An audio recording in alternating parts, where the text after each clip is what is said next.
Welcome back to CSC239 Scientific Computing Applications. Today we're going to start with a review of the items in our first attempt of the module for assessment.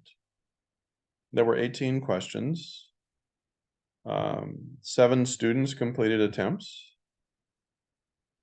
Each of you took on average a little more than half the time available, so there is more time being spent referencing things.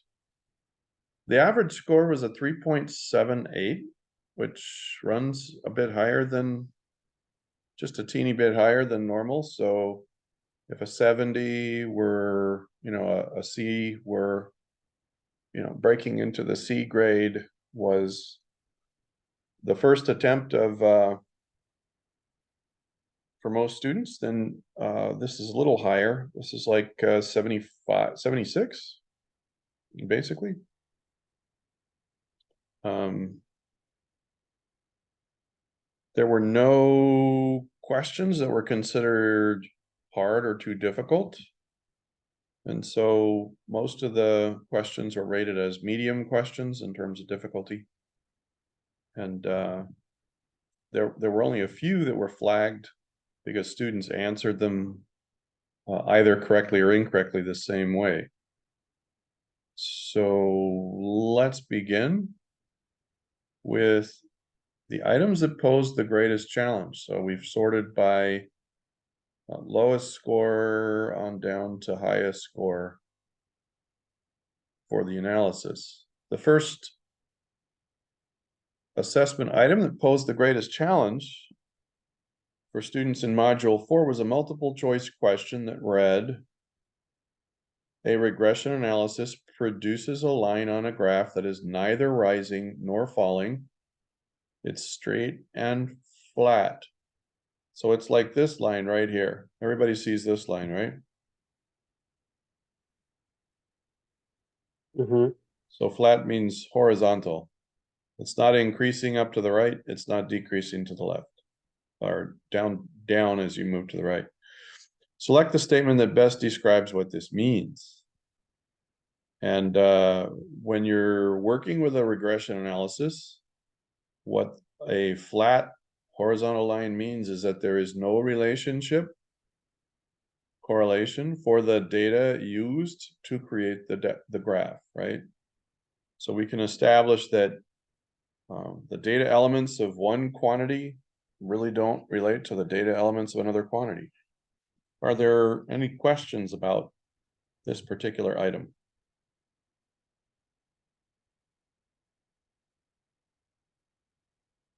So a number of students answered the slope of the line is 0.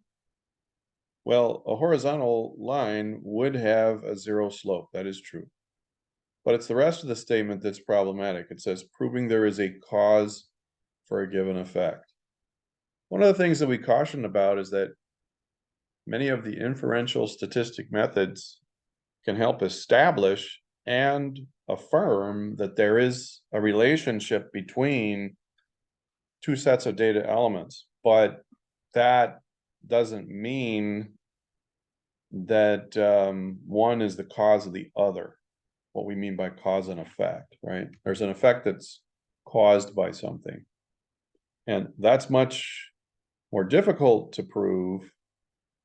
And actually, when the slope of the line is 0, that the very opposite is what's being proven.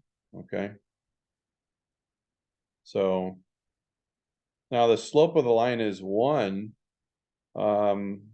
We did have a student that answered, chose this item. When the slope of a line is 1, that means it's increasing in both dimensions, x and right. It's like at a 45-degree angle.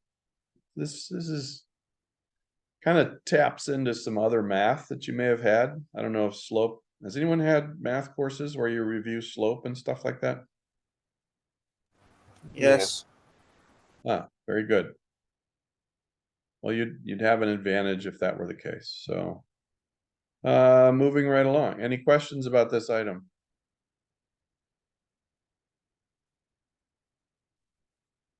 Okay, the next item that posed a challenge for students relates to the R squared factor. So there were related videos. So when you did the descriptive and inferential statistical methods, when you reviewed the assignments, there were additional references, and in those references, there were other links. So there were other websites that explain things. There were other videos that explain things. And that's where some of this material is drawn from. I just thought I would mention that. There is some material that's carried in the videos and the online references that may or may not be in the study guide or study guide addendums. So the question reads, if the R squared factor of a linear regression is very close to 0 and not so close to 1, this means the points of the scatter plot are nowhere near the trend line. So usually when you're plotting data points on a graph, if you have widely varied outcomes, the points are so far separated that instead of being able to draw a line, right? So a lot of times when you have points along a graph, you can see, or it starts to trace a line, but there are other times where the data points are really all over the map, all over the screen. And you can say that the points are scattered, right? So the points of the scatter plot are nowhere near the trend line. So the goal is to try to identify a trend for those data points. And the closer those data points are to the trend line,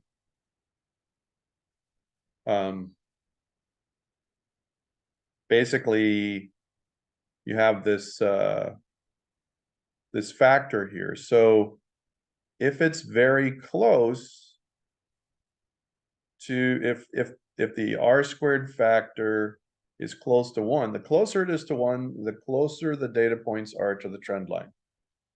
So the thing to remember about the R squared factor is that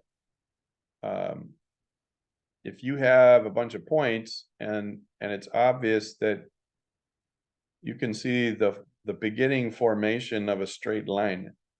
I think in math it's a common concept that a line is a series of points, right?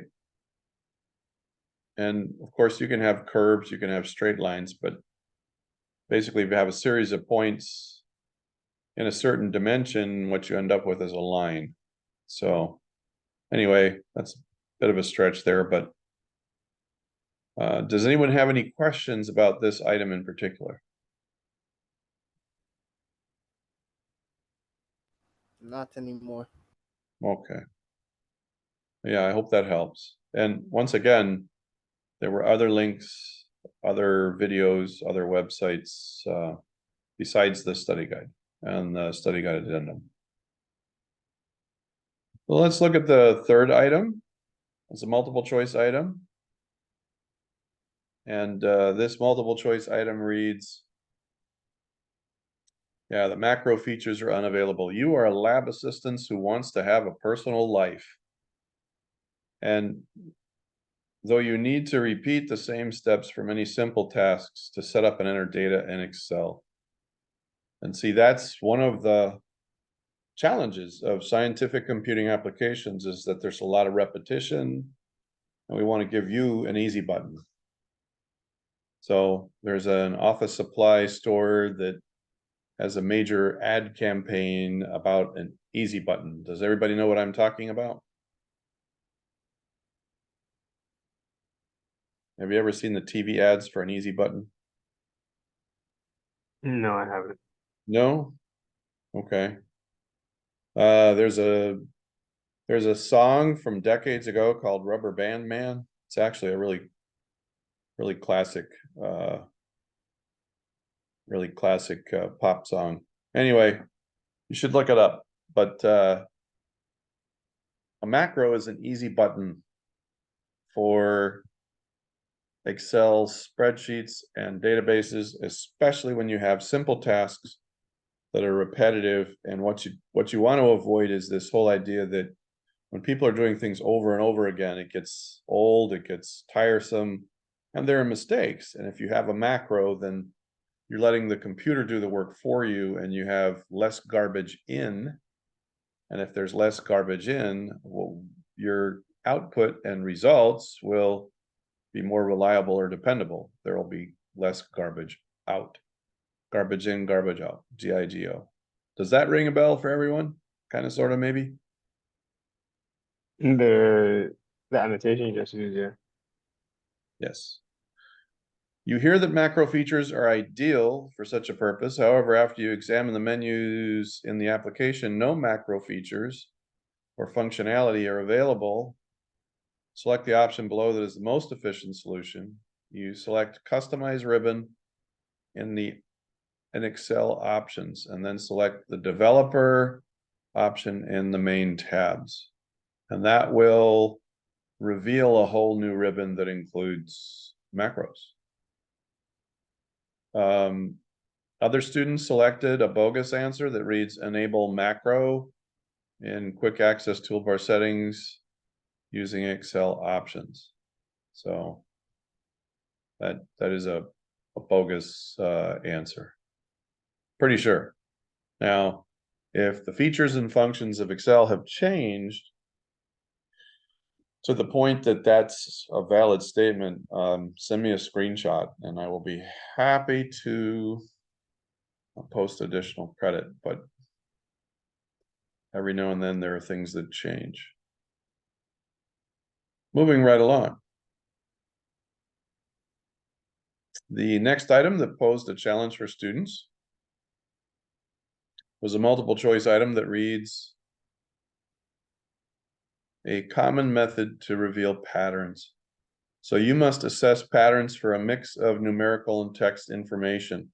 Now the question doesn't tell you if this is in Excel or in Access, or if it's a table in a Word document, but it says which method would be quickest if you basically sort a given data element and then cross-reference other data elements. That's just a quick and easy way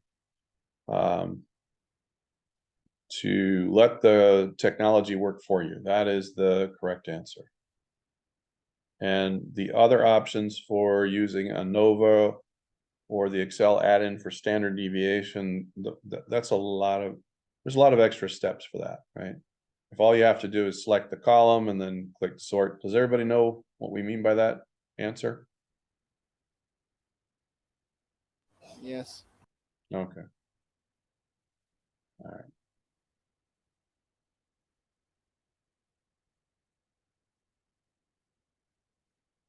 Most students received full credit for the true false that come, but there were one or two students that missed it. So let's take a quick look at these.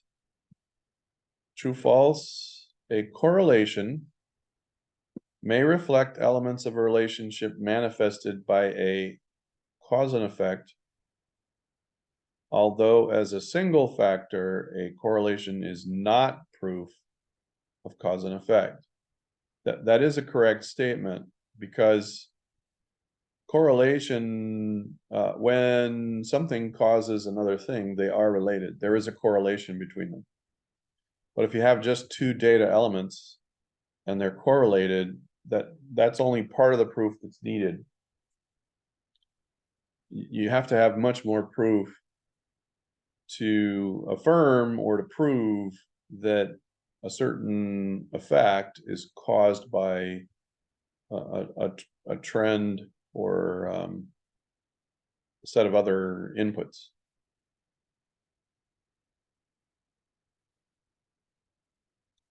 The next true-false question relates to regression lines. So as we're plotting data points and we're performing a regression, is everyone familiar with y equals mx plus b? Has anyone ever seen that before? Yes. So it's a math thing, I believe.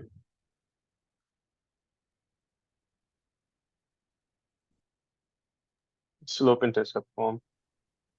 Yeah. Yeah, it's a pretty common thing.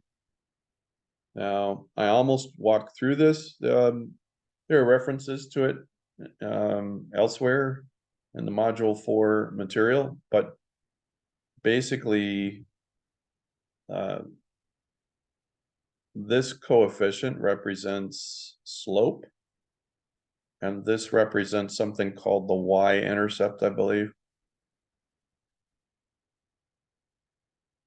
Correct me if I'm wrong, but yeah. So that's the other thing about this particular line graph, is that it should ring a bell for many. So everybody knows what we mean by an x-axis and a y-axis. The x-axis is horizontal, y-axis is vertical. It's basic math. So, all right, what we'll do is work through these next two multiple choice items. If someone would like to see these others, we can view them, but most students answered these correctly. We'll cover the multiple answer question here about box and whisker, and this multiple answer. So everyone got these right.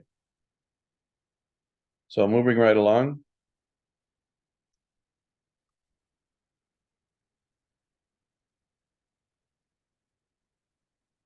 Multiple choice question reads, you record a macro to automate the creation of identical elements and calculations in an Excel spreadsheet file. But when you attempt to run the macro, it breaks and shows a runtime error 9, subscript out of range.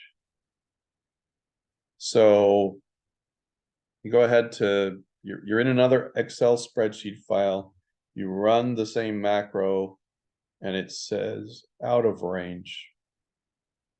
What is the most likely cause of this error? The macro tried to reference an object that does not exist on the new sheet.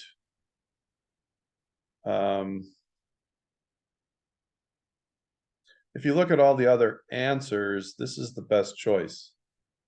So typically what happens is that if you start with a macro and you start recording and you don't zero out your mouse, what we mean by zero out the mouse,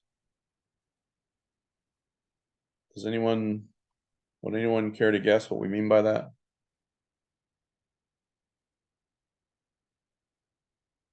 Where's my first position by default? Cell A1. Cell A1. But if you're noodling around, or you have happy fingers, or you have a trackpad and you end up starting here, and then you start recording the macro, and you realize, oh snap, I'm in H10. So the macro is running, and you go here, and then you start your operations, right? You start using arrow keys and entering formulas and such. What will happen is that when you stop recording the macro, in the next spreadsheet, if your default start location is A1, the macro is going to think, oh, I got to jump over so many rows and up, over so many columns and up so many rows, because originally when you started it was down here, H10, I think, right? So it's going to try to it's going to try to go up 10 rows, and it's going to try to come over 1, 2, 3, 4, 5, 6 columns, and you're going to get this out of range error.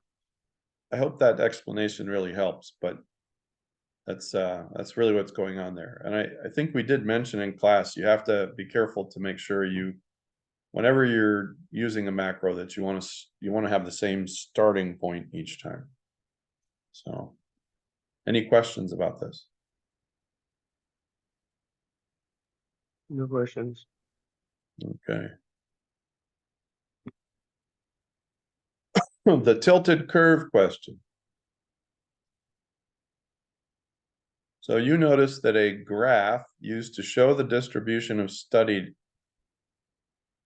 data traces a classic bell curve, except that the curve is tilted to the right vertically. Does everybody know what we mean by that?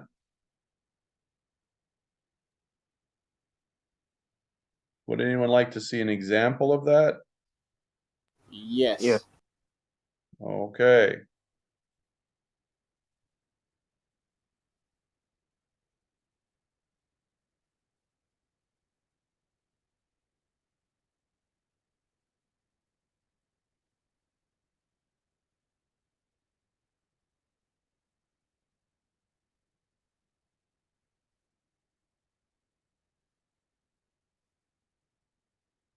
All right, can everybody see this graph right here?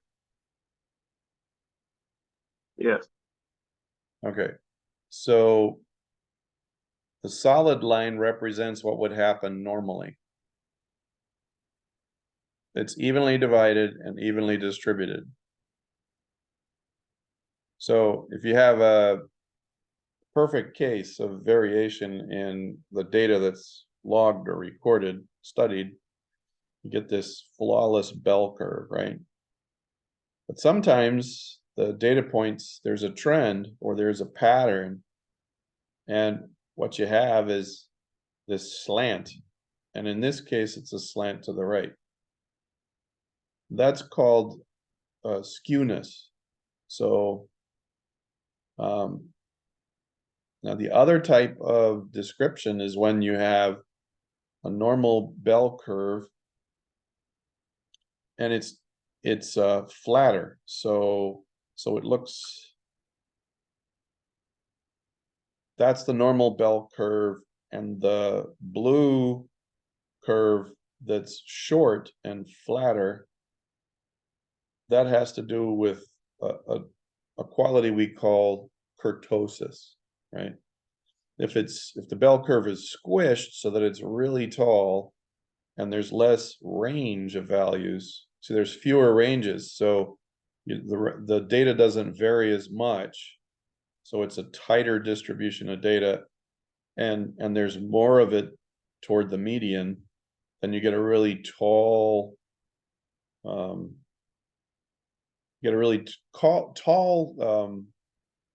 kurtosis value, right?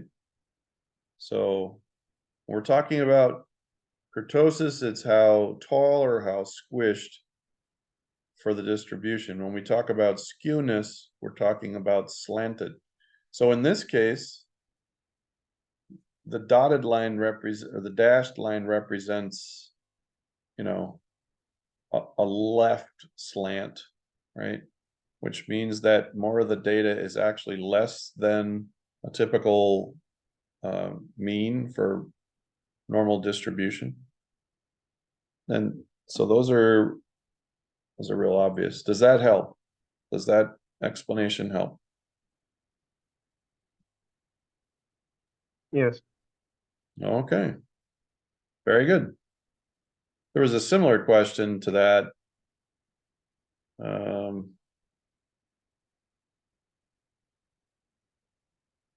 Let's see. Okay. Let's jump down. Does anyone want to see these multiple choice items? Compressed thick curve, graphical options for random data, graphical option for range distribution. Let's look at this. Yes. I'm sorry, yeah? Yes. Which ones would you like to see? Which one of those would you like to see? Graphical options for random data. Okay, very good. Thank you. So you must represent data that is completely random. So when you talk about representing data, we're really talking about a graph or a chart. So I guess that's understood, but yeah. So what graphical analysis method is best suited for this purpose? And in a case where the data is all over the charts, a scatter plot is the best graph to try to use. If you try to work with a line graph and then calculate, you know, the difference from the trend line and all that kind of stuff, it's called there's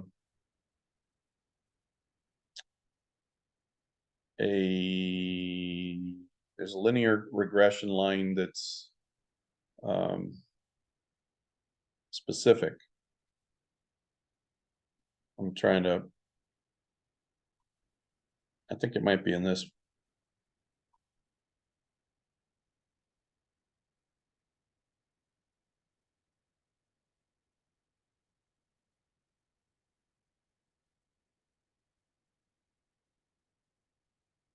Where am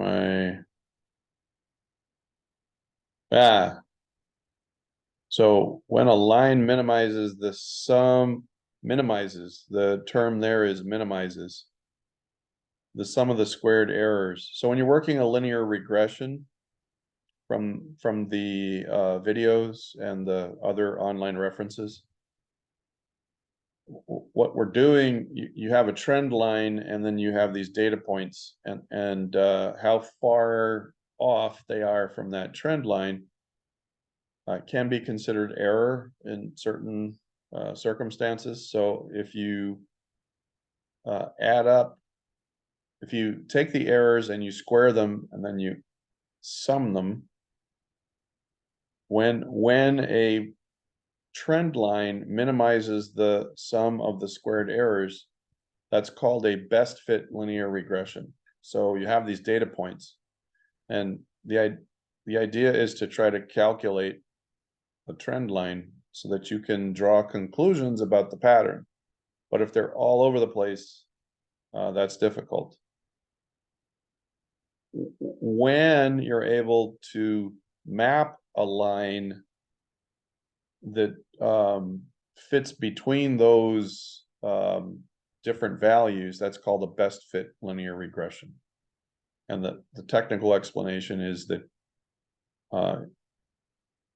you know, it minimizes those square errors. It's how the sausage is made when it comes to the line that's created. Does that help? Let's see. Does that help explain a little more about what we're talking about? A scatter plot versus a... It helps. Mm-hmm. Let's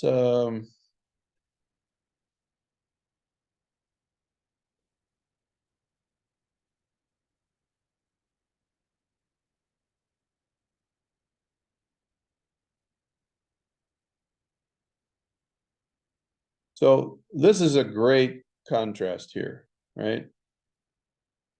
So if you're collecting data and you're, the idea is to compare what's happening between two sets of data elements, right? And then you represent those two sets of data elements with a graph, X horizontal and Y, and you plot those data points. If you get something that's, you know, the pattern recognition is pretty obvious here, right? So it's,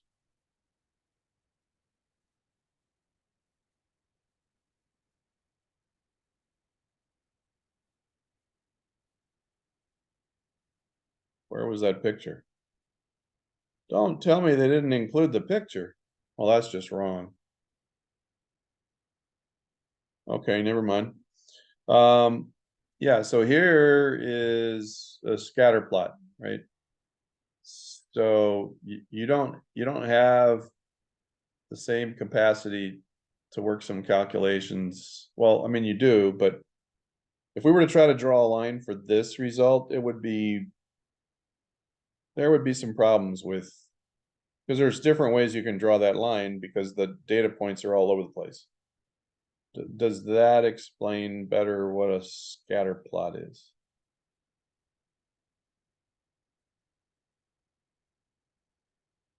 Yes. Okay. All right then. Moving right along, let's look at the multiple answer question. The scores were relatively low for this one. So the multiple answer question reads, select all that apply. The value of a box and whisker plot is that it provides a graphical representation of the 25th to the 75th percentile. That's how the box is, that's how you know when you're looking at where the box begins and the box ends, that's the 25th to the 75th percentile. And that information was part of the online references and videos that we had for the assignments. And then it says the extent of variation beyond the mean of data points. So with a box and whisker plot, you have a line that represents the range of data points, the values of the data points. But then the box provides a bracket between the 25th and 75th percentile. So it's those two answer choices that are correct.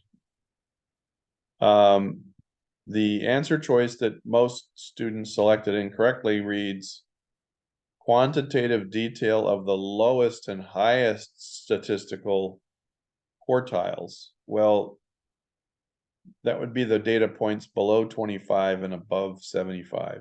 And that would produce two boxes and a line. It would look like a set of barbells. I mean, I don't know if there is such a thing, but it wouldn't be a box and whisker plot.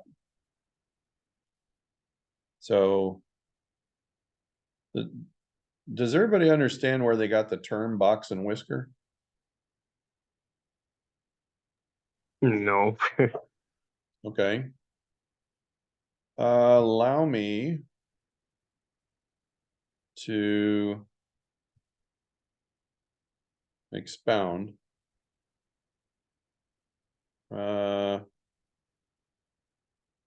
Let's see here.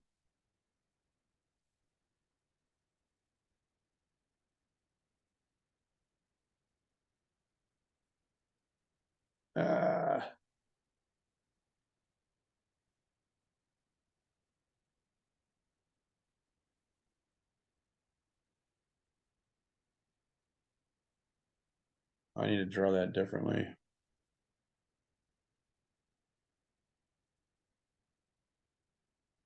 So let's create a simple graphic that helps us understand what's going on with the range. Okay. If I were to take a simple box and I were to represent the data that extends beyond the, so that this border represents the 25th percentile and that represents the 75th percentile. So in terms of basic statistics, you can take a range of data and you can split it up into quarters or quartiles. And you know, the lowest set of values would be the 25% quartile, and then the 50% quartile would be the second range of values, 75%, and so on. If you had, I guess somebody had a sense of humor, but they thought that the box represented sort of like the outline of a cat's head, and the range line could represent the whiskers that go on either side of the cat's head. So, and of course, like any cat, you're gonna have, different whisker lengths, right? So let's say that the box represents the 25th to 75th percentile of values for the data points that are measured. And let's say that in this particular case,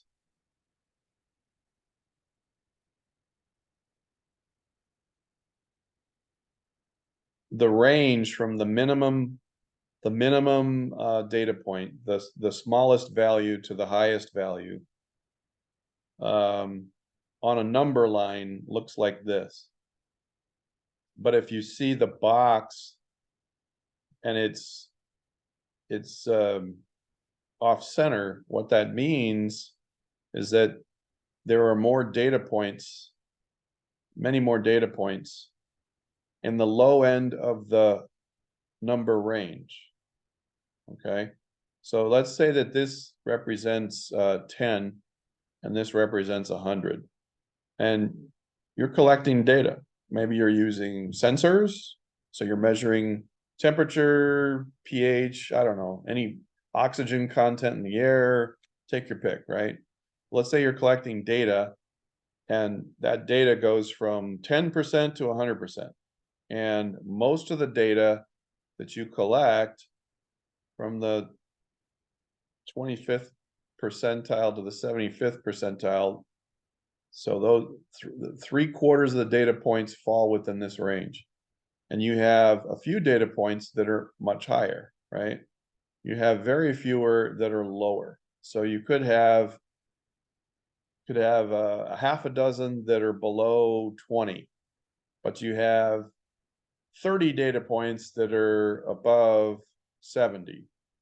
So the whiskers are uneven, but it gives you a visual indication of where the data points are distributed. If they're evenly distributed, you'd have a line that's just as long on either side of the cat's head. So that's like the head of a cat, and those are the cat's whiskers. I know that's an oversimplification, but does that make sense? Yes. Okay. I'm sure there's a pretty amazing YouTube out there that explains this much better.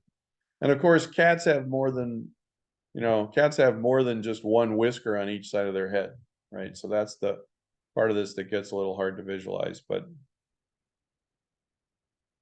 you could have two or more data elements that could be represented by different colored lines. So if you were doing graphing, if you were doing a chart, and so you had different quantities of substances, but they fell within the same relative data range, and then you had to represent them, you could use different colors, and in that case you'd have more lines coming out of this side and more lines coming out of that side. I guess maybe that's where they got the idea to call it that. It's a kind of a crude explanation, but that's how I would explain it. So let's look at this other multiple choice question. All but one student got that correct. The true, false, and multiple choice, everyone got this one correct. It's these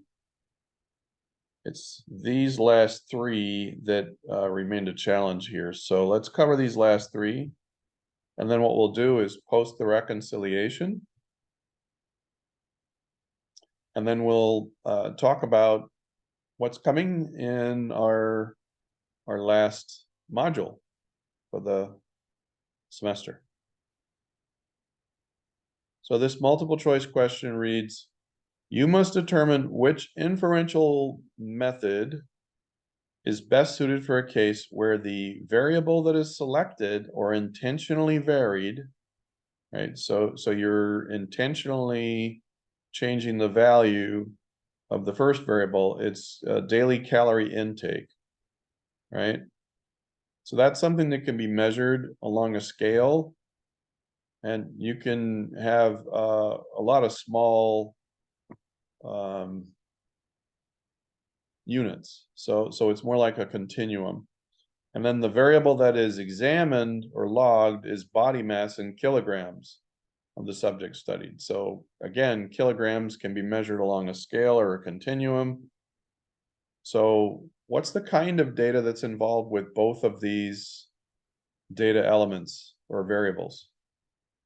Are they discrete or continuous?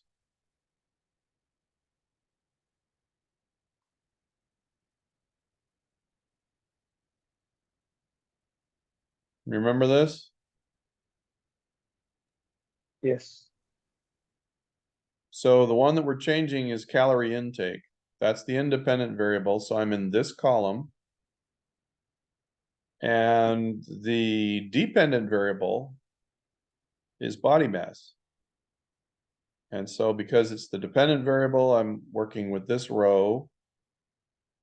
And where both of those intersect, it's either a correlation, it's either a correlation method or a linear regression. And you know, chi-square is those are different kinds of data. That's when both are discrete, I think. So we use the example hair color and eye color, I think, in class. That would be chi-square. So if you're dealing with this column and this row, the two intersect with chi-square. So that's how you know to pick chi-square. It can't be t-test if you had two different quantities and one was discrete and one was continuous, the dependent variable was continuous, you'd be dealing with t-test if there were just two of them. But if you added a third, a fourth, a fifth that were continuous, then that would be a multiple t-test, which is called an ANOVA. So it's a similar test. It's just that there's more variables. There's more criteria or quantities that you're selecting in the comparison or the calculation. So that's why you'd choose linear regression. Any questions about this item in particular?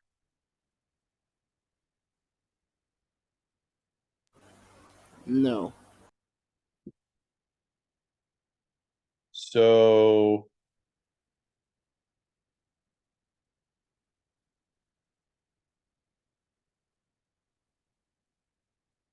this multiple answer question reads, you were assigned to perform a formal assessment using the scientific method and statistical analysis to determine the probability of a relationship between three or more. Now that's underlined, 3 or more, right? For population attributes. Nationality, blood type, body mass in kilograms, blood oxygenation levels. The variable that will be controlled or changed will be nationality. That's a discrete kind of data, right? Because nationality can be broken out into categories. You must also ensure the outcomes shared can be validated by other researchers who may want to repeat the experiment. So select the items below that are required to fulfill these objectives. You must use inferential data analysis, specifically the ANOVA test, and then keep a meticulous journal of procedures and methods. That gets back to, hey, I'm reporting on my outcomes and there are other researchers that want to repeat the experiment, right? So if I don't include specifics in my method part of the report, so when you're reporting on your findings, it's, you know, there's a pretty standard format when you're sharing or disseminating your research results or your experimental outcomes. So you talk about the primary concepts in your hypothesis, and then you talk about the methods, and then the outcomes. And it's the methods portion where you're keeping a journal of procedures, right? Because if you're doing the experiment differently than other people are doing the experiment, they're not going to get the same, they're not going to be able to repeat, they won't be able to validate the results, if that makes sense. Okay. Other students selected this one incorrectly. It says use descriptive data analysis. Well, we're trying to determine the relationship. So if we're trying to describe the data that we collected in terms of raw numbers, that's descriptive. Min, max, sum, average, standard deviation, variance. Those are descriptive. If we're trying to qualify, if we're trying to calculate whether something is related, if there's a probability of a relationship, then we're using an inferential. So it's this keyword descriptive that makes this answer choice incorrect. Does anyone have any questions about this?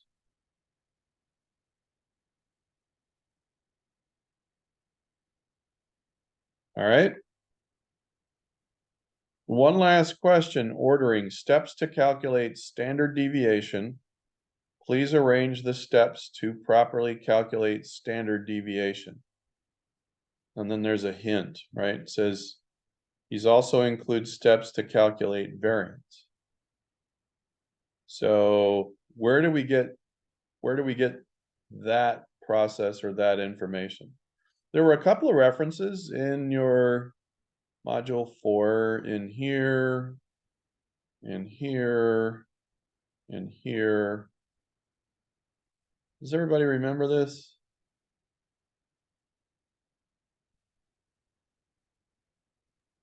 I remember going over it. Yeah. Yeah, so what's the first step? Well, if we go back to that question, you calculate the mean, and then the next step is to calculate the difference between the data points and the mean. So the difference between 35 and 10, that's what this is right here, is 25. So that's the next step. And then after you've squared the difference, that's the next step, right? We square the difference and we have all of these values. Now we get the mean of the squares of the difference. That's this value here. When we get the mean, we're dividing by 6. Now, one of the things that we're going to talk about that's really important is that oftentimes you don't have all of the information. In this case, if you had 6 different measurements and you had 6 different values, and there were 6 subjects in your population, and that's it, that's all you had, then you would calculate standard deviation and variance with the method I followed, that we've been following in module 4.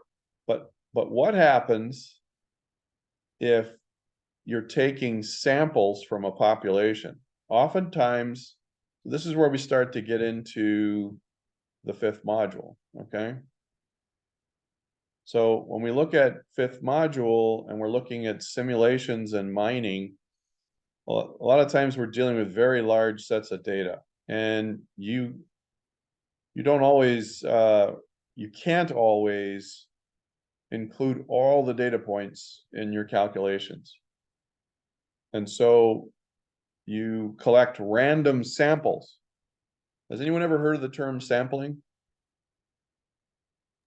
Yes. Okay. So if we had 100,000 people in the US Virgin Islands, which is easier to do to try to get a feel for what's going on. Sampling and capturing the data elements for 100 subjects or 100,000, which is practical, right? If your sampling method is solid, then you can use data samples to perform simulations, and then you can also query large data sets, but then you can query the queries. We call that data mining. That's what we'll be dealing with in module 5, okay? What I'd like to do though is explain, where was this? Here. When you're performing calculations for standard deviation and for variance, if you're dealing with a sample instead of all the data points. So if this is just a sampling of many data points, there aren't only 6 data points, there are 6,000 or 6 million, right? Then we divide by 1 less. So as you work through the calculation, you're dividing by 1 less. I think it's right here. I think it's at this point right here. So when you're calculating the variance and the standard deviation, instead of using the count of all the data points, since you don't have them all, you take the number of data points that you do have and you subtract 1, and so that's how you get variance and standard deviation when you're sampling instead of measuring data exclusively for everything. Okay, that is one important distinction that's worth mention right now if we haven't mentioned it before. Sampling is a scientific computing method to get good information when you have limited resources and you can't measure and you can't collect data on every last subject because the pool of subjects is huge or large. So this is often done for medical studies, for research on populations and cultural statistics, or for market research. So you may have heard the term focus group. Has anyone ever heard the term focus group? No. Okay. Well, let's just, by the way, that concludes our review of the item analysis for module 4.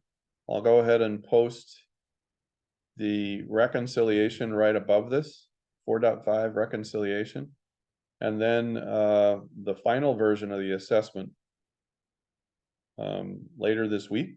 So you can reconcile and then retake the module 4 assessment before the end of the week. That would be really good, because as we look at the calendar, everyone knows this is exam week, right? Isn't it?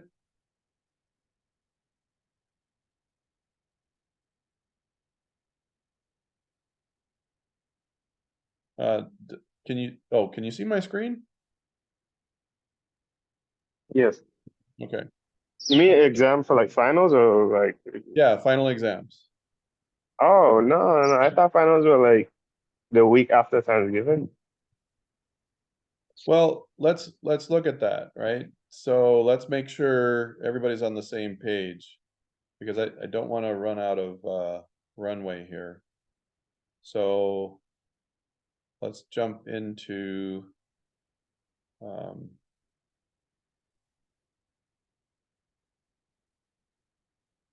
it comes up pretty fast. This has been a very fast semester.